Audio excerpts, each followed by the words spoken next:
Good morning. Oh, can you guess where I'm at?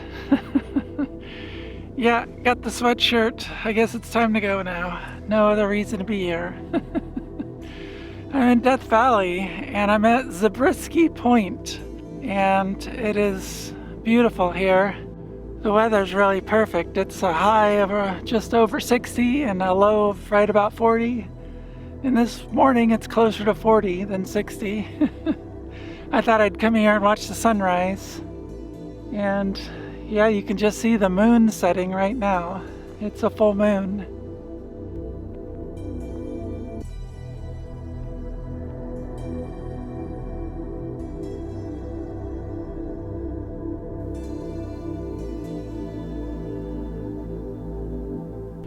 There's a guy walking around down there right now, and you can kind of get an idea of just how big these features are. You don't quite get the scale when you're just looking at this massive landscape, but it's really cool.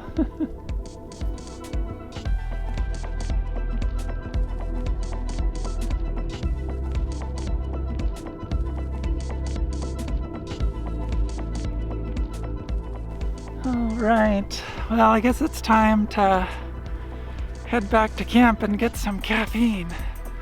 It's really beautiful here though. But yeah, get some caffeine, go do some hikes today.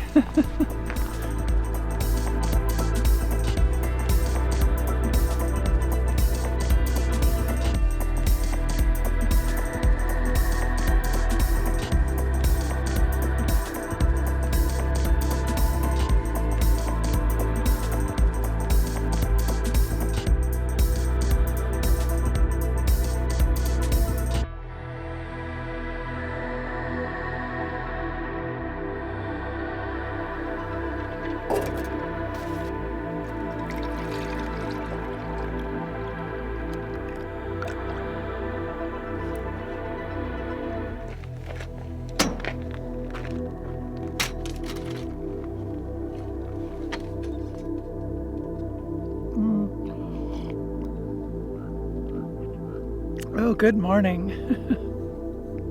Yeah, I'm cheating this morning because I'm kind of lazy. I bought a jug of pre-made coffee, and yeah, I'm just drinking it cold. I didn't heat it up or anything, but just getting some caffeine, and then yeah, I want to go do a hike or do some sightseeing. I think one thing I've wanted to see is there are some charcoal kilns way up in the mountains, and it's over an hour's drive. So yeah, I think I might go do that today, go see the charcoal kilns. And then in the coming days, I don't know, do a couple other hikes, go up to the dunes, and I might go up to Marble Canyon again. That's just so gorgeous. I love walking up there. It's a really good place to just hang out.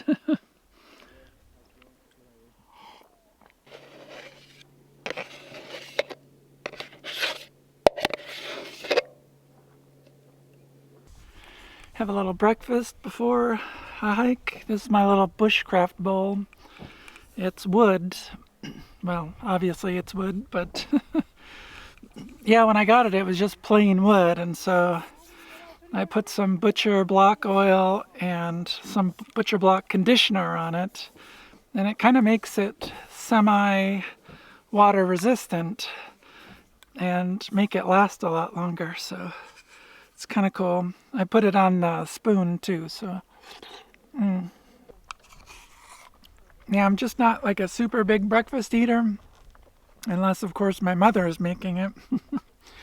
She always makes something really good for breakfast, but sometimes I'll have a little yogurt, which I'm having today, or maybe a little oatmeal, yeah, or a breakfast bar even. Just keep it simple so I can get going. All right, I am ready to head out. I think I'm going to go up to the charcoal kilns today. They're actually way up in the mountains. and it's over an hour's drive. It's way up in those mountains, way over there on the other side. I really wanted to go see like Scotty's Castle and the racetrack playa, and well, there's a bunch of stuff on the north side I have never seen. It's all closed. It's kind of funny because I was here like 4 or 5 years ago, and there was a huge storm a couple months or so before I came, and they called it a 100-year storm, and it washed out some roads and flooded Scotty's Castle, so all that was closed. And now I'm here like 5 years later, and like several months ago there was a 100-year storm that completely washed out all the roads up north, and so Scotty's Castle and basically the whole north side of the park is inaccessible right now, which is kind of a bummer. But yeah, so we'll go up to the charcoal kilns because I haven't seen those yet, and that should be really cool.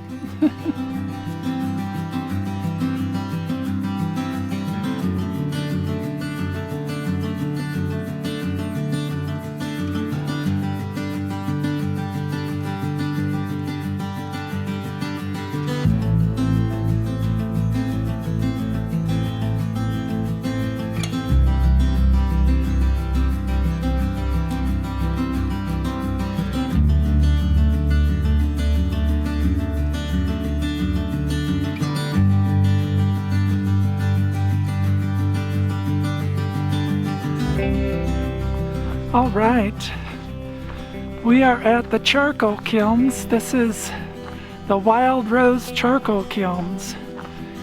It is significantly colder here than it was all the way down in the valley, about 20 degrees colder. I think we're about 7,000 feet in elevation. I don't know for sure, I'm just guessing.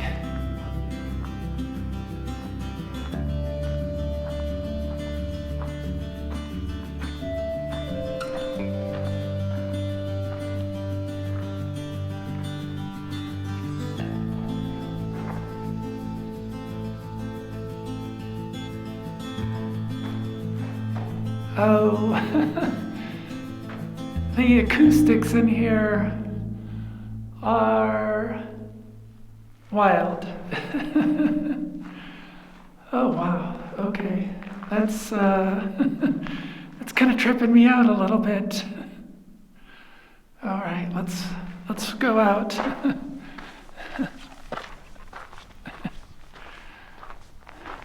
The condition of these kilns is amazing. These are so well preserved. These were built in 1877.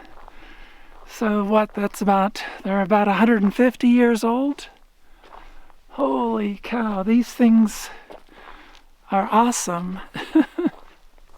Surprisingly, these were only used for 3 years. And then I don't know what they did after that. It's obvious why they were built here, because this is where all the pinyon pines are. And just like a mile or so down the road, yeah, all the trees stop. And there's no more trees. So they would bring pinyon pine logs down and probably fill these things up as high as they could get it. And probably they would seal off the doors because there's these little vents down around the bottom. And then, yeah, light a fire, and the fire would burn for like 6 to 8 days. And then it would take another 3 to 5 days for it to cool down so they could take all the charcoal logs out and load them onto carts and haul them 20 miles away to the smelter where they were used to fire a smelter.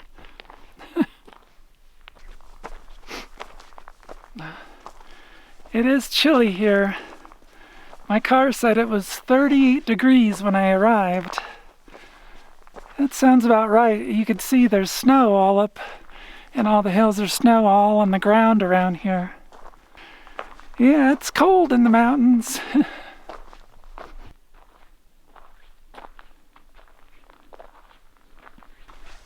There is another little building right back here. Well, this is a rather tiny little foundation of some kind. You get a good view of the back side of the kilns here. It's funny, like some of them have these big rocks sticking right out of the top. Yeah, I see several that have some sticking out. This one's the most prominent, but that one also has some. I don't know, I guess maybe somebody had a sense of humor when they were building it, or just didn't want to get a smaller piece, or what.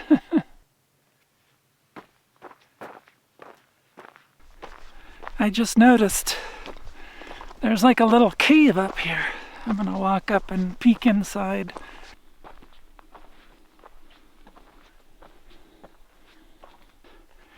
It's pretty small. You basically almost have to crawl to get in.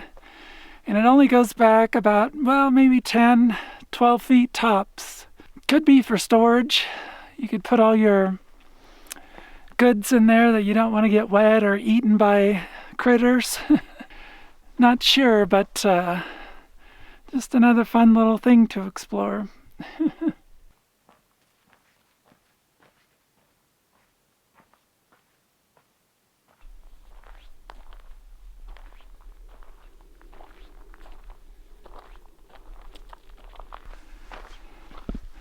Here's snow on the ground.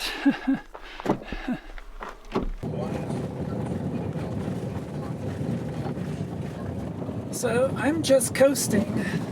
Haven't even touched the gas yet because this is a little bit steep, not too steep, but really only about this last 3 miles, maybe 2.5 miles or so, are gravel road. The rest is paved. And we're already coming to the end of the trees. So you can see, I mean, I'm barely a mile past the kilns, and the trees are thinning out quite a bit.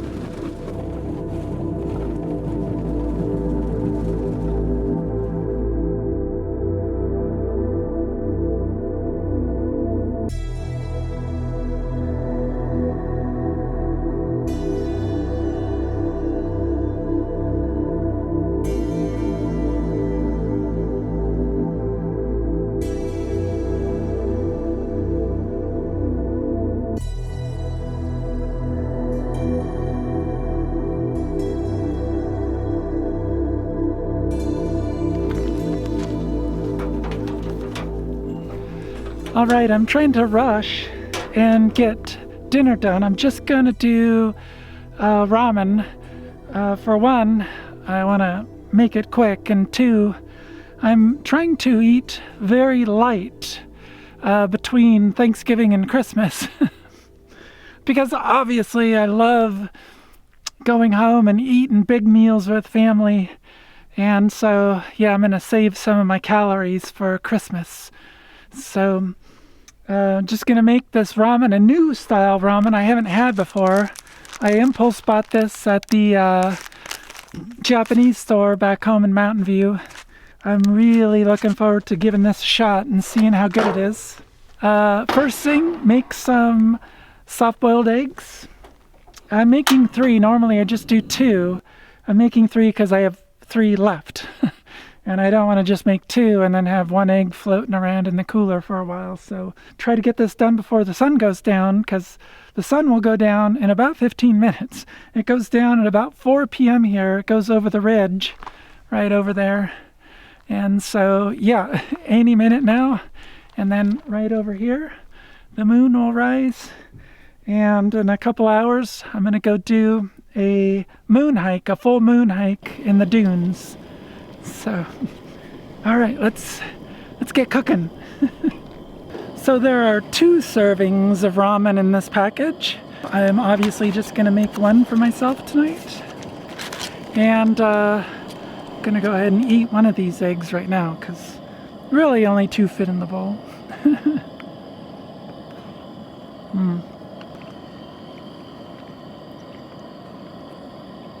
Oh yeah. So that is perfectly done. I love that. Just some gooiness right in the middle. Perfect.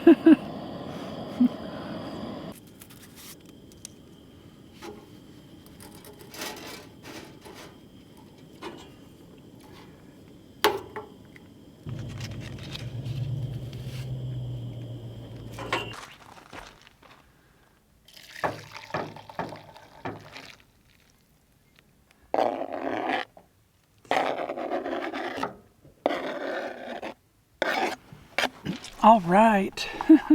I do love ramen.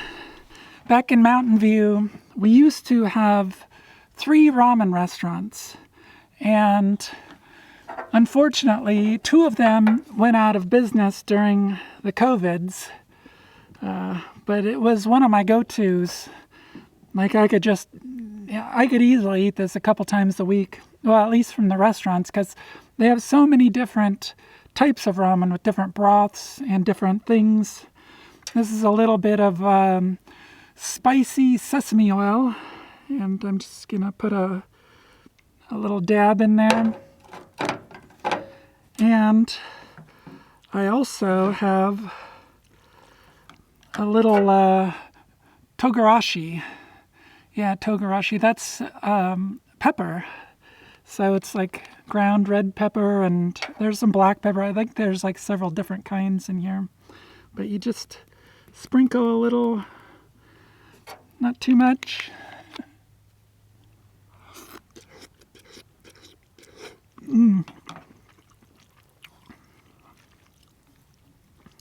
Oh wow. These are really good noodles. And that's really the core. Well, the broth too. And with the broth, I put in some bone broth to give it a little more flavor. But these noodles, okay, I'm definitely getting this one again. It was a little expensive. It's imported from Japan, I think. And so, because it says made in Japan on the package. And so it was like $6 or so for that package of 2. Yeah, but I'm going to get some more because this is good. I don't like the deep fried noodles. I don't know if you know this. Most people don't. I didn't know this many years ago. But most ramen, the noodles are deep fried and then they're dried and packaged. It's one reason that they're kind of addictive and so good, but it also really changes the flavor of noodles. And if you're a noodle fan, that flavor, well, it's not really authentic. I really prefer noodles that have not been fried. And I don't think these have. These are awesome. They're so good.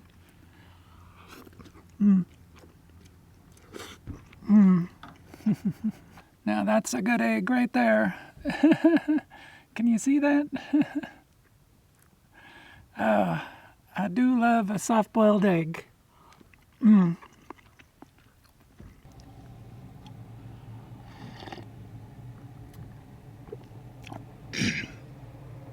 Yeah, it's a spicy broth. It's a good broth too. The bone broth or vegetable broth really adds a light flavor that just livens everything up. At least I think so. I know ramen doesn't seem that filling, but it can be very filling if you put the egg in it and like a good slice of ham or some other meat, a roast beef or some. All of that will make it a full meal. Oh wow. All right, in like another half an hour, I'm gonna head down and do a full moon hike.